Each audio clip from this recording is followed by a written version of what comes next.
नमस्कार मावळ न्यूजमध्ये आपलं स्वागत. मी सुभाष भांडे आणि आपण पाहताय लोकप्रिय news channel Maval news. Pimpri Chinchwad महानगरपालिका जर आशिया खंडातील सर्वात श्रीमंत महानगरपालिका असल्याचा दावा करते, तर ती पाण्याच्या बाबतीत स्वयंपूर्ण का नाही? मुंबई परिसरातील महापालिकांचे स्वतःच्या पाण्यासाठी स्वतःचे डॅम आहेत. मग पिंपरी चिंचवड महापालिका एवढी श्रीमंत असताना सुद्धा स्वतःचा डॅम अद्यापपर्यंत का बांधत नाही किंवा स्वतःच्या पाण्याची सोय पिंपरी चिंचवड महापालिकेने स्वतः का केली नाही?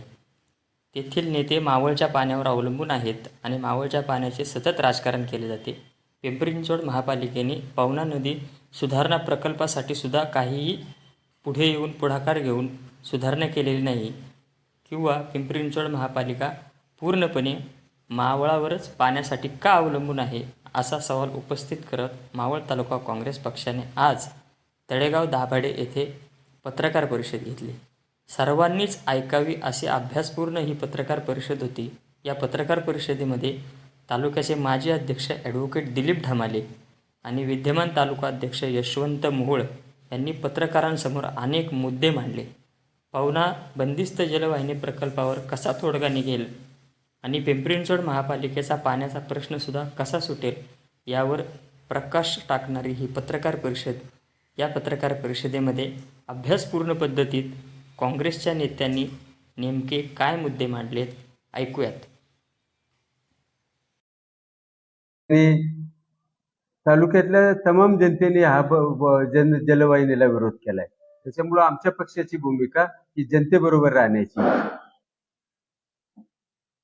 आणि ही जी बंदिस्त पाईपलाईन आहे हा मावळच्या दृष्टीने, मावळच्या भविष्याच्या दृष्टीने अत्यंत अडचणीचा प्रश्न भविष्यात होणार आहे.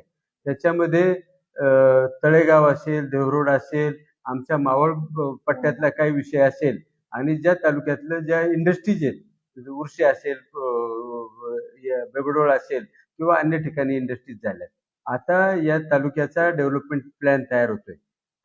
ऍक्च्युली हा प्लॅन रद्द झालाय, पण जो मागचा प्लॅन रद्द झाला त्या प्लॅन मध्ये रस्त्याची रुंदी वाढवण्यात आली. त्याचा लोड आमच्या शेतकऱ्यांच्यावर येतोय. शेतकऱ्यांसाठी आज कुणी काय करायला तयार नाही. आता ही बंदिस्त पाईपलाईनने ज्या वेळेला पाणी पिंपरी चिंचवडला जाईल त्यावेळेला पिंपरी चिंचवडला पाण्याची रिक्वायरमेंट किती आहे हे सुद्धा त्यांच्या प्रशासनाला माहित नाहीये. की पूर्वी ती 1, 2, 3 मजल्याला परवानग्या होत्या, आता 50 मजल्यापर्यंत बांधकामाची परवानगी गेल्यानंतर पाण्याची वापर वाढणार आहे. पाण्याचा वापर वाढतोय तर त्याच्यासाठी यांनी कुठल्याही पद्धतीचं नियोजन केलं नाही. मुंबई महानगरपालिकेने स्वतःची 6-7 डॅम बांधले, वाशी नगरपालिकेने नवीन डॅम बांधले. मग हे जर त्यांनी त्या महानगरपालिका बांधू शकतात, मग पिंपरी चिंचवडची महानगरपालिका ही आशिया खंडातली मोठी महानगरपालिका आहे, त्यांनी काय नियोजन केले पाण्यासाठी? कुठल्याही प्रकारचं नियोजन नाही केलं. इतक्या साईट्स अवेलेबल होत्या. गेल्या वर्षी मुळशी तालुक्यामध्ये भारतातला सगळ्यात जास्त पाऊस मुळशी तालुक्यात झाला. ते पाणी नदीला गेलं, वाया गेलं. मग जर तिथं डॅम असते, लावासा प्रकल्प आहे, अशा ठिकाणी साईट मोठी आहे, तर इथं जर तुम्ही 8-9 डॅम होऊ शकतात तिथं 5-5, 10-10 टीएमसीचे. मग तिथं काय करता येत नाही का? तुम्ही शेतकऱ्यांच्या जमिनी अक्वायर करता आणि तिथं प्रोजेक्ट करता. मग तिथला जो प्रकल्प आहे त्या प्रकल्पाच्या काही जमिनी तुम्ही संपादन केल्या आणि तिथं जे पाणी पडतंय, पाऊस पडतोय, त्याचं इन्व्हेस्टमेंट केलं तर उद्या पुण्याचा आणि पिंपरी चिंचवडचा पाण्याचा प्रश्न कायमस्वरूपी सुटू शकतो. मग ह्याच्याकरता सरकारने नियोजन करावं. काही वेळेला नियम, अटी, शर्ती बाजूला ठेवाव्यात, पण पाण्याचा हा सगळ्या जीवनातला सगळ्यात महत्वाचा विषय आहे. जर पाणी तुम्हाला नसेल तर तुमचं जीवन व्यर्थ आहे. मग गाव सोडायला लागेल आपल्याला, आणि गाव सोडण्याची आज परिस्थिती नाहीये. तर सरकारने सर्वप्रथम पाण्यावर लक्ष केंद्रित केलं पाहिजे. पाणी दिलं तरच आज समाज आणि इथलं डेव्हलपमेंट होणार आहे. आता जो पिंपरी चिंचवड पुणे हा भारतातला सगळ्यात मोठा एरिया झालाय, एक नावलौकिक झालाय जगामध्ये पुण्याचा आणि पिंपरी चिंचवडचा. मग हे सगळं करत असताना जी मूळ गरज आहे पाण्याची तीच तुमच्याकडून पुरी होत नाही. मग ती करण्यासाठी दादागिरी किंवा सरकारच्या माध्यमातून काहीतरी करायचे, सरकारकडून ताकद, पोलीस बळाचा वापर करायचा, तो हा न शोभणारा राज्याला, नेतृत्वाला विषय. तर ह्याच्याकरता आपण कुठल्याही परिस्थितीमध्ये इथं पाणी करायचं असेल तर जागा उपलब्ध पाहिजे. जागा उपलब्ध होऊन सरकारची डॅम बांधायची भूमिका पाहिजे. जर डॅम झाला, पाणी झालं तरच. आत्ताची लोकच अडचणीत आहे पाण्याला. आता पुण्यात पाण्याचं शेडिंग केलंय की पाणी नाही पाहिजे म्हणून बंद केल्या होत्या 1.5-2 दिवसांनी पुरवठा. ती मावळावर उद्या वेळ येऊ नये ना. तर ह्याच्याकरता कुठल्याही परिस्थितीमध्ये बंद पाईपलाईन जर झाली, पाणी किती पिंपरी चिंचवडला जाईल हेच प्रशासनाला माहिती नाही. कारण कमी पडलं, मोटर चालू केली, गेलं धरणातलं पाणी. मग आम्हाला काय उद्या पवन मावळच्या जी नदी धरणाच्या खालची गावं आहेत त्यांचं नियोजन काय? सरकारकडे कुठल्याही प्रकारचा तसा प्रस्ताव नाहीये आणि सरकार आमची काळजी करायला तयार नाही.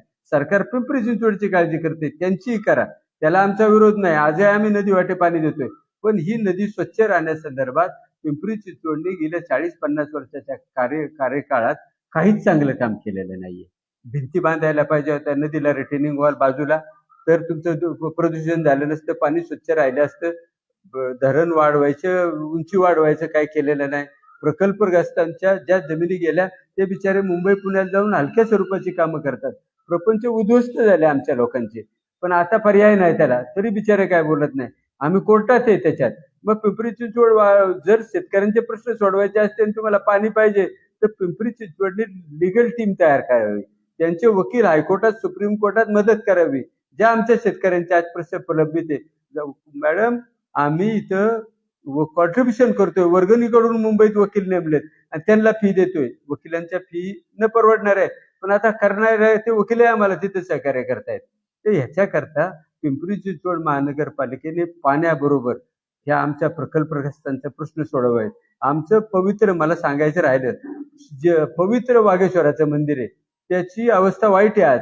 मग 5 किल्ले आहेत पिंपरी चिंचवड पवना डॅमच्या शेजारी, 5 किल्ल्याचं पुनर्वसन करावं, ते किल्ले अद्ययावत कसे होतील हे काम करावं आणि आमच्या वाघेश्वराच्या मंदिराचं त्याचं नवीन बांधून त्याचं पण नियोजन करावं. की एक ऐतिहासिक वास्तू आहे, तिथं शिवाजी महाराज येऊन गेले असं इतिहासात नमूद केलंय. मग एवढं चांगलं असताना आमच्यासाठी पिंपरी चिंचवड काय करत नाही, फक्त सरकारला पत्र लिहायचं आम्हाला पाणी कमी पडतंय आणि आम्हाला पाणी द्या, असं कुठं चालतंय का? हे भाताने टाळी वाजत नाही. तिथं तुम्ही आमच्या लोकांचं, पवना डॅमला टीम आली पाहिजे, नगरसेवक, महापौर, त्यांचे प्रशासकीय अधिकारी, कमिशनर पवना डॅमला यावेत, त्यांनी मिटिंग करावी, आमच्या शेतकऱ्यांशी संवाद साधावा. बाबा रे, तुमचं पाणी पितोय, तुमच्या पाण्यावर आम्ही पैसे कमवतोय, मग तुमच्यासाठी काय करणार? आम्ही काहीच करत नाही. मग हे सगळं करत नसताना आमच्या नव्या पुढच्या पिढीला काय करणार? गावं सोडून जायला लागेल.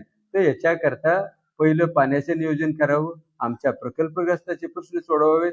पवना डॅमचे जे लोक आज बाहेर जाऊन शिक्षण घेत आहेत त्या लोकांना कोठा द्यावा. पिंपरी चिंचवडमध्ये जी कॉलेजेस आहेत किंवा काही शिक्षण संस्था आहेत त्या आमच्या लोकांना बिगर फीचा तिथे ऍडमिशन द्यावं, प्रकल्पग्रस्तांच्या काही नदीकाठच्या आता लोकांना. तर ह्या सगळ्या पिंपरी चिंचवडनी काम करावं. पाईपलाईनला पाण्याचा 100% विरोध आहे. पवना स्वच्छ करावी, म्हणजे स्वच्छ पाणी तुम्हाला प्यायला मिळेल. इकडं पवनाकडे दुर्लक्ष करायचं, स्वच्छ पाण्यासाठी आम्हाला पाईपलाईन टाकायची. कारण काय होते? बाष्पीभवन. बाष्पीभवन, जगात बाष्पीभवन पण नदी काठानेच पाणी येते ना, पाईपलाईन कुठे? आता तुमच्याकडे पैसे आहे म्हणून तुम्ही पाईपलाईन टाकायला निघाले. आता इथं कुठल्या भारतात कुठेही जा, पाईपलाईन दिसत नाही. इथं काय आहे? त्यांच्याकडे पैसे आहेत म्हणून. पण तोच पैसा आमच्या प्रकल्पग्रस्तांच्या शेतकऱ्यांसाठी खर्च करा ना. हॉस्पिटल बांधा, शाळा बांधा, टेक्निकल स्कूल बांधा, जेणेकरून ज्या आमच्या 3 पिढ्याची बर्बादी झाली ती पुढच्या पिढीमध्ये रिकव्हर होऊन येईल. हा.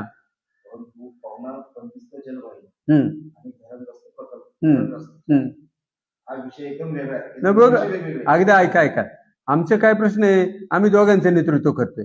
कुणाचं? खालच्या गावांचंही नेतृत्व करतोय आणि प्रकल्पाचंही नेतृत्व करतोय. जे आमची पिढी, मी परवा सांगितलं तुम्हाला, 200-300 रुपये एकराने आमच्या जमिनी अक्वायर झाल्या. आता तिथं 3 कोटीचा भाव आहे. मग त्या शेतकऱ्यांसाठी पिंपरी चिंचवडची काही नैतिक जबाबदारी राहते का नाही? पाणी वापरतात आहे ना, तुमचं असं म्हणणं आहे की आपलं जर रंगस्थाचे प्रश्न जे आहे त्यांनी मार्गी लावले, तुम्ही जलवाहिनी नाही, विरोध नाही.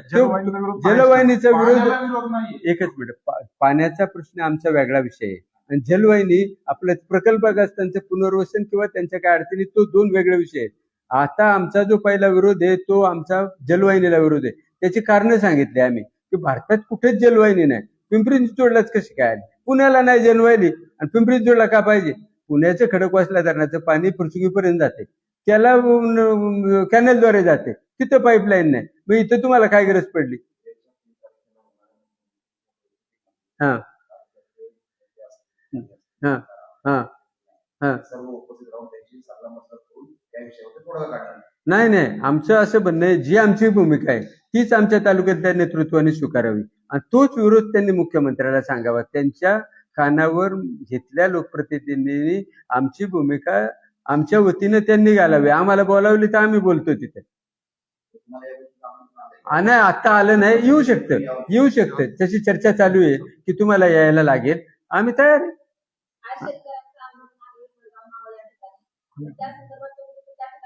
आहे ना, आम्ही सर्वपक्षीय आहे. त्याच्यात मागील हा. त्यानंतर मनसेचे हा. त्यांनी पण याच मागण्या टाकल्या. हा. जोपर्यंत पुनर्वसन होत नाही तोपर्यंत पाईपलाईन आम्ही विरोध करणार. हा. आमचं पुनर्वसन झालं की आम्ही पाईपलाईन विरोध करणार. नाही ऐका बरं का, ती शेतकऱ्यांची त्या पक्षाची भूमिका आहे. आमची भूमिका काय आहे, कुठल्याही परिस्थितीत बंद लाईन. आता बघा, मला सांगा, डॅम मध्ये पाईप टाकतायत, ते पाईप कमीत कमी 8-10 फुटाच्या रुंदीचे पाईप आहे. त्याच्यातलं पाणी गेलं, ते ना पवनेला कळणार पाणी कधी डॅम खाली झाला, ना पिंपरी चिंचवडला कळणार. तर त्याच्याकरता आमचा बंद पाईपलाईनला आयुष्यभर तुम्ही तिथं जरी तुम्ही IT पार्क केलं ना पवना डॅमच्या वर, आणि आम्हाला काही आणून दिलं की तिथं आम्ही डेव्हलपमेंट करतो, तरी आमचा मूळ प्रश्न पाईपलाईनला विरोध राहील.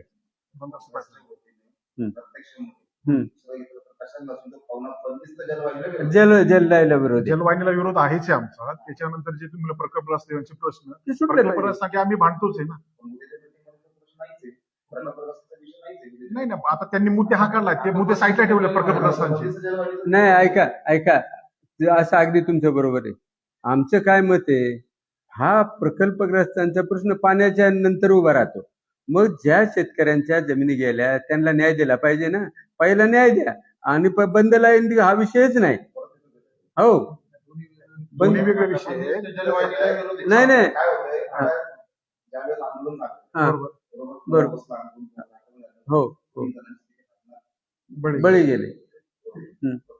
हे गेलेले बळी. आता तुम्ही जे म्हणता धरण रस्ते करा, पुन्हा परत जलवाहिनी. तो विरोध होता पहिला, तो जलवाहिनीलाच होता. नाही, आता पण जलवाहिनीला विरोधच आहे आमचा. जलवाहिनीला विरोधच झालीच नाही पाहिजे. आणि तेव्हाही विरोध होता, आजही आणि उद्या राहील. काँग्रेस सत्तेत असताना देखील मावळ तालुका काँग्रेसचा विरोध होता. त्यावेळेस देखील राहुलजी गांधी आले होते, तालुका काँग्रेसच्या प्रतिनिधींनी त्या संदर्भात. त्यावेळेस गमाले साहेब अध्यक्ष होते. काँग्रेसचं केंद्रात सरकार होतं, राज्यामध्ये सरकार होतं. इथल्या स्थानिक यांच्या मागणीप्रमाणे तालुका अध्यक्षांनी आमच्या मुख्यमंत्र्यांना निवेदन दिलं की बस जे आमचे तालुक्यातील लोक आहेत, पक्ष हितापेक्षा लोकांचं हित महत्वाचं आहे. त्यावेळेस पृथ्वीराज चव्हाण मुख्यमंत्री होते. त्यांनी त्या जलवाहिनीला बंदिस्त स्थगिती दिली. आणि जे शहीद झाले होते 3 कार्यकर्ते लोक होते, त्यांना त्यांच्या सांत्वनासाठी काँग्रेस पक्षाचे अखिल भारतीय नेते राहुलजी गांधी त्यांना येऊन भेटून गेले. त्यामुळे काँग्रेसचा त्याही वेळेस विरोध होता, आज आहे. आणि काँग्रेस या भागातील सर्वसामान्य जनतेच्या बरोबर आहे. सगळ्यांशी केली. आता तुम्हाला सांगतो, ज्या वेळेला भारतातली अशी एकमेव घटना आहे की सरकार आमचं राज्यात, केंद्रात, आणि आमचे नेते शेतकऱ्यांच्या हितासाठी राहुल गांधींच्या कानावर ही गोष्ट गेली. कुठल्या तरी मीडियातून पाहिलं, त्यांनी रात्री 2 वाजता मला फोन आला की मी सकाळी 6 वाजता एअरपोर्टला येतोय, कुणाला सांगू नका. आम्ही प्रशासनाला कळवलं नाही, आणि आम्ही गाडीत बसून तिथं प्रत्येक 3 जे शहीद झाले त्यांच्या घरी गेलो. मग शेवटी मला त्यांनी पवना डॅमला आम्ही एका ठिकाणी बसल्यावर विचारलं, mister Dhamale, why you are against this pipeline. त्याला मी सांगितलं, मग सिच्युएशन पटवून दिली की वसंतदादा पाटलांनी धरणाच्या पावण्याच्या दोन्ही बाजूला 27 लिफ्ट केली शेतकऱ्यांसाठी. जर उद्या तुम्ही पाईपलाईन गेली तर 27 लिफ्टला पाणी कुठून मिळणार?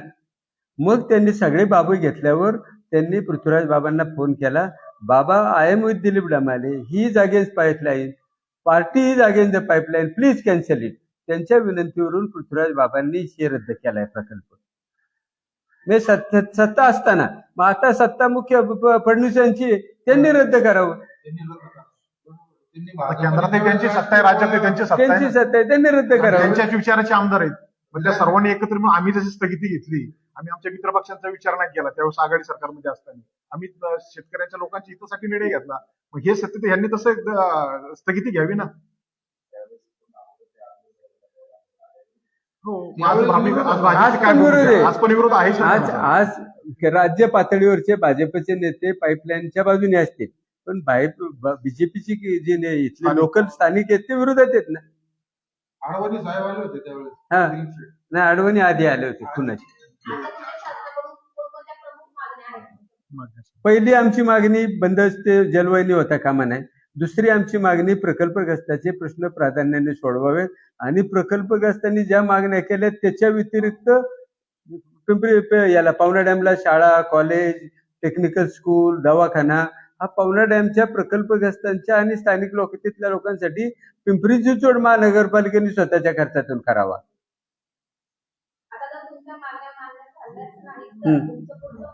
आम्ही आंदोलनात जाणार, आंदोलन. जनतेच्या हितासाठी काँग्रेस आंदोलन रस्त्यावर देऊ. आणि आता काय भानगड आहे, ह्याच्यात प्रत्येकाला कळालंय, देवरूडची मंडळी असतील, तळेगावचे असतील, पवन मावळातील शेतकरी कामगार बंधू सगळे असतील, त्यांना पाण्याचा प्रश्न समजलाय. ते आपोआप सगळे पक्षाबरोबर स्थानिक जनताही आमच्या बरोबर येणार आहे. जनता ही विरोधातच आहे बंदिस्त पाईपलाईनच्या पवन मावळ. आणि उद्या पाणी जर नाही तर करणार काय आम्ही असं. चला. Okay, thank you.